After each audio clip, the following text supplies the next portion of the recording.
ठीक है, मैं चाहूंगा कुछ अध्यक्ष जी बोलो, व्यापारी बताएं और फिर सवाल पूछ लेना बाद में। 3 व्यापारी लोग बोलना चाहते हैं। दुकानदार और जो जिनके घर दाल मंडी में है वो सब बहुत परेशान है, क्योंकि ये प्रोजेक्ट जो है हम लोग के हित में नहीं है। कहा जा रहा है कि श्रद्धालुओं के हित में है। श्रद्धालुओं के लिए हम भी श्रद्धालु हैं, हम खुद बाबा का दर्शन करते हैं, लेकिन जो लोग इतना परेशान है उसके लिए हम निवेदन करते हैं योगी जी महाराज से कि वो इस पे कृपा करें और हम लोग को जो जहां हम लोग बसे हुए हैं पीढ़ियों से। अरे वो सिविल इंजीनियरिंग समझते नहीं है, कहाँ उनसे निवेदन कर रहे हो आप? सर हम लोग कई पीढ़ी से बसे हुए हैं, चौथी पीढ़ी मेरी है, कई दुकानदार हैं, घर हैं, सब लोग अपना जीविका पार्जन कर रहे हैं। तो ये प्रोजेक्ट मेरे हिसाब से इसकी जगह से सर ने कहा कि मेट्रो बन जाए या फिर किसी मतलब इसको चौड़ा करना ही गलत है मेरे हिसाब से। ये हेरिटेज जगह है और यहाँ पे गरीबों की मार्केट है, तो इसको उजाड़ना जो है ये हितकर नहीं होगा। जो है बस इतना ही कहना चाहेंगे जो है कि निवेदन है कि हम लोग को बख्श दिया जाए। हम लोग अगर दुकानें चली जाएंगी तो हम कहाँ जाएंगे? एकदम से समझिए मेरी तनख्वाह अगर नौकरी का तनख्वाह होती है, नौकरी निकाल दिया जाए तो हम जीरो पे आ जाएंगे और कहीं और दुकान बस बनाना नहीं जगह। बहुत मुश्किल है सर, अब इस तब बहुत मुश्किल है। सब लोग जितने दुकानदार हैं, किराएदार हैं, सब परेशान है, बहुत परेशान है। कारोबार बताओ, बहुत छोटा कारोबार है। छोटी दुकान है सर, बिस्किट नमकीन की जो होती है, मतलब ब्रिटानिया का बिस्किट 9 रुपए खरीदा, 10 का बेच दिया, बस यही कारोबार है सर। हम जो है जितना मिलता है काम चल रहा है, ठीक है, लेकिन वो उससे भी चले जाएंगे तो हम करेंगे क्या? सबका ऐसे ही छोटा मोटा, किसी के मोबाइल का है, एक्सेसरी है, कोई कपड़ा बेच रहा है छोटा मोटा, कोई शादी ब्याह का सामान बेच रहा है।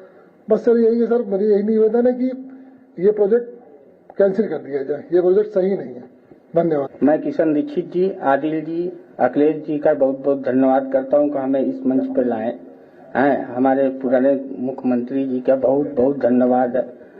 हमारी भी दाल मंडी में 2 दुकानें हैं, चश्मे की छोटी मोटी, हम भी कारोबार कर रहे हैं वहाँ से। हम लोग भी बहुत परेशान है, कई बार सरकार से भी हाथ गोड़ जोड़ा मगर कोई सुनवाई नहीं। एक के बाद एक दुकान टूटी जा रही है। हम लोग के बारे में कुछ सोचिए। आप लोग से भी हमने गुहार लगाया कि हम लोग आखिर जाएंगे कहाँ?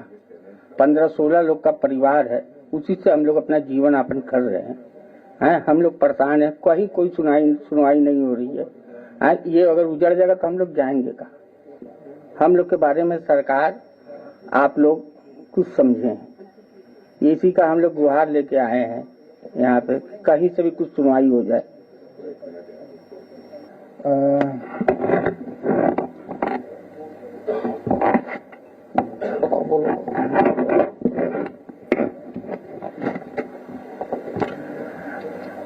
दाल मंडी में हम सब की दुकानें हैं वहाँ पर, और जिस तरीके से सरकार उनको कंसर्न कह करके ले रही है, दरअसल में दबा के डरा के ले रही है। अभी हाल में एसडीएम साहब का वीडियो आप लोगों ने देखा होगा, डरा रहे हैं। इस तरीके की तमाम चीजें हो रही हैं। अब ऐसे में आपने खरीद तो लिया मकान, मगर जो नीचे दुकानदार है उसके ऊपर जो टेनेंट एक्ट लागू होता है, आप उसको कैसे बाहर निकाल दे रहे हो? आप धड़ाधड़ मकान कैसे गिरा दे रहे हैं? ये एक बहुत बड़ा सवाल है। आपने मकान ले लिया तो अब आप हमारे मकान मालिक हैं। अब आप हमारे बारे में सोचिए, क्योंकि जो टेनेंट एक्ट कहता है कि आपने मकान खरीदा है तो टेनेंट के साथ खरीदा है, लिहाजा आप उसका रिहैबिलिटेशन भी करेंगे। और वहां पर हो रहा है ये कि आपने खरीद लिया, उसके बाद खाली कीजिए और गिरा दे रहे हैं। हम लोग कहाँ जाएंगे? हम लोग के साथ जो सबसे बड़ी दिक्कत है कि कुछ और नहीं आता हम लोगों को काम करना है।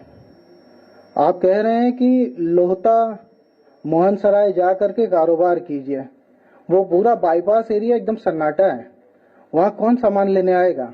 और हम लोगों के पास अब उतनी रकम नहीं है कि 10 लाख रुपए, 8 लाख रुपए या 15 लाख रुपए जो भी आप कहें कि हम बना के देंगे तो हम आपको दे सकें। बहुत दिक्कत है। आपने जब परियोजना पास की तो ना तो वो मास्टर प्लान में था, और उसके बाद प्रिंसिपल ऑफ लीस्ट डिस्प्लेसमेंट आता है। खुदई की चौकी मार्ग हमारे बगल में था, 22 से 26 मकान आते, आप लोगों ने उसको जो है टोटली नेग्लेक्ट कर दिया। ऐसा नहीं करना था, वहां आपका बजट भी कम आता। हम सारे लोग जो डिस्प्लेस हो रहे, इतना बड़ा मास डिस्प्लेसमेंट जो आप करने जा रहे हैं, पूरा वजूद मिटाने जा रहे हैं, वो आपको नहीं करना पड़ता। मेरी भी दल मंडी में दुकानें हैं, हम बहनें हैं और हम वही दुकानें चलाकर अपना रोजी रोजगार पेट चलाते हैं। हमारी माँ है, हमारे बाप नहीं है। आखिर हमारी वो दुकान दल मंडी चौड़ीकरण में चली जाएगी तो हम लोग क्या खाएंगे, कहाँ जाएंगे? हमारे जैसे और भी लोग वहाँ पर हैं जो इस वजह से बहुत परेशान हैं, वो रो रहे, उनको समझ में नहीं आ रहा वो क्या करें। मैं अनुरोध करूंगी इस प्रोजेक्ट को कैंसिल किया जाए। लोगों का घर, लोगों की शिक्षा जो हर उससे जुड़ा हुआ है, हर व्यापार से वो व्यापार करते हैं तो अपने बच्चों का पेट पालते हैं, शिक्षा देते हैं, हर चीज दल मंडी से जुड़ा हुआ है। और हम अपने भाइयों का, माननीय राष्ट्रीय अध्यक्ष जी का बहुत आभार व्यक्त करते हैं और आदिल भाई का और किशन भाई का बहुत आभार करते हैं कि वो हमारी आवाज उठाने के लिए यहाँ तक हम लोग को लाए, हमारी आवाज आप लोग तक पहुँचाई। धन्यवाद। लाएंगे अखिलेश इस बार पीढ़ी सरकार।